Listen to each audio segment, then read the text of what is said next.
Welcome back, thanks for staying with us.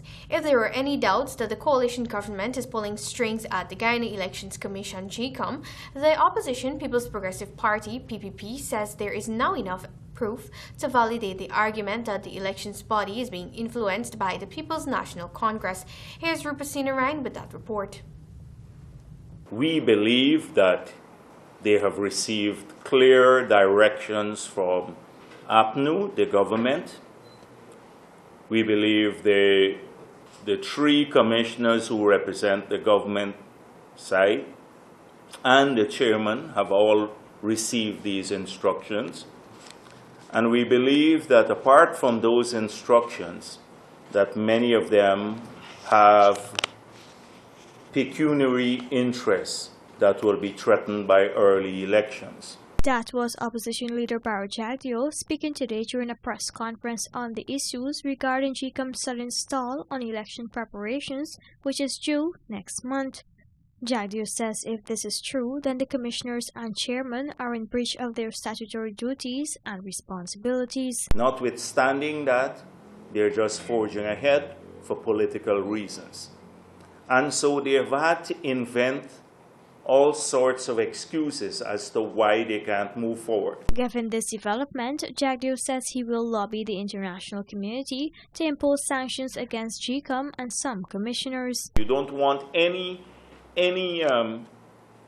more evidence than to demonstrate now that this is an elections commission that because of the president's ruling that violated or his unilateral appointment of the chairman of GECOM has now become a PNC APNU-dominated elections commission.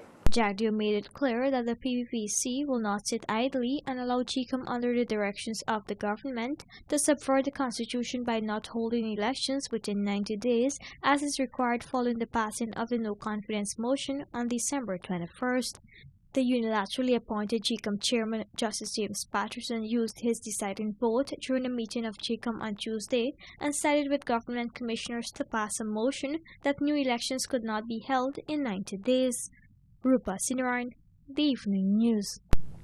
We reported on Friday that the body of Captain Randy Liverpool, who was killed in a plane crash late Thursday, was recovered and brought to the city. The man lost his life when the aircraft he was piloting exploded after crash landing at the Etteringban airstrip in Region 7. Davina Samaru filed that report.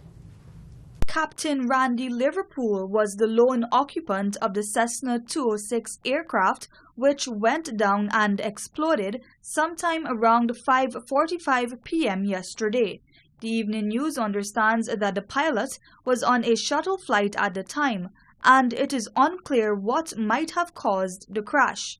In a statement, the Ghana Civil Aviation Authority said the man's body arrived at the Eugene F. Correa International Airport sometime around 1:45 p.m. today, where family members and colleagues were gathered. Aviation Authority inspectors, along with an investigator from the Ghana Aircraft Accident and Incident Investigation Unit, are currently at the crash site to begin their investigation. This newscast understands that the aircraft, which was involved in the accident, is owned by Domestic Airways, Inc.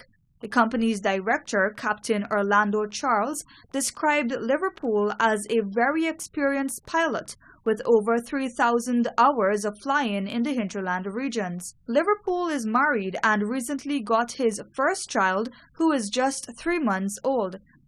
He was also a former air traffic controller at the Ghana Civil Aviation Authority. The news of the accident and the pilot's death has further shaken aviation operators who are still reeling from a plane crash on the west bank of Demerara earlier this week.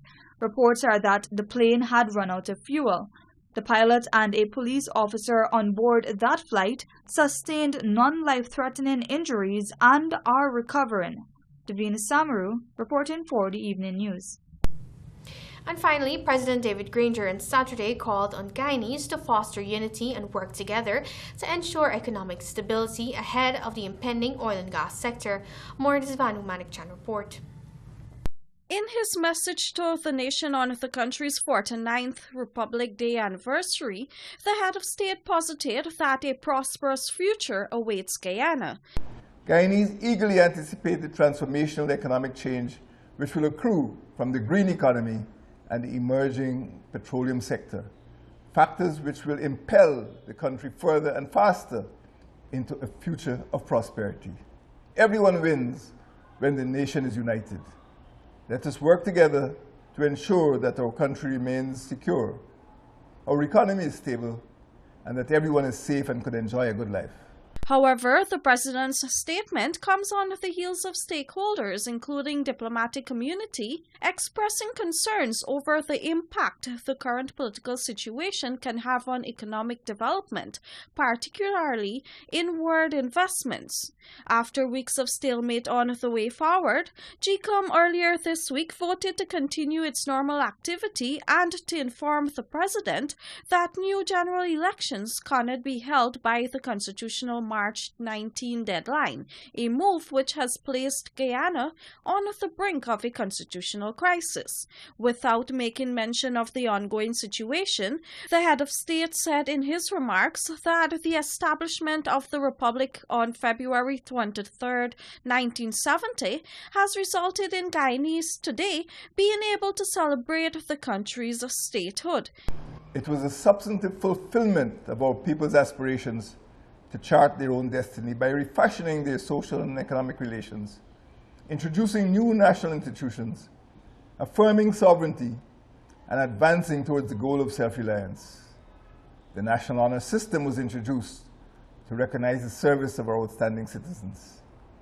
Guyanese today are happy to live in a state that is committed to the rule of law, the independence of the judiciary, freedom of the press, and respect for fundamental human rights. Guyanese today celebrate their cultural diversity and social cohesion in a multicultural society that promotes citizens' unhindered devotion to the Christian, Islamic, and Hindu faiths and festivals. The 49th Republic anniversary celebrations kicked off on Friday evening with the traditional flag raising ceremony at the Durban Park, where the bleachers were packed to capacity. The program entailed cultural presentations, a military parade, and the hoisting of the massive golden arrowhead at midnight, followed by a spectacular fireworks display. This year's Republic Day is being celebrated under the theme Celebrate MASH 49 with Victory in Mind.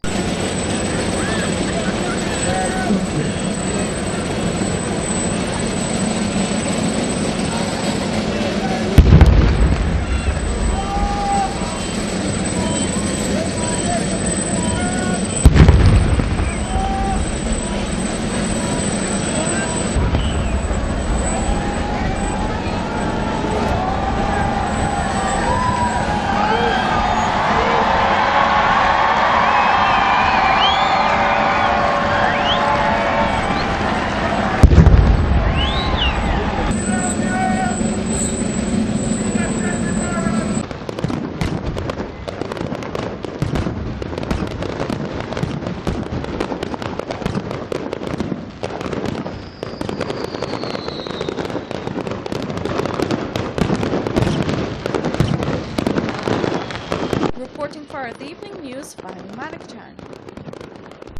And that's a wrap on this week's Week in Review. Do join us again on Monday at 19 hours for the evening news. From all of us here at TVG Studios, thanks for watching. Do have a safe and productive week ahead. Goodbye.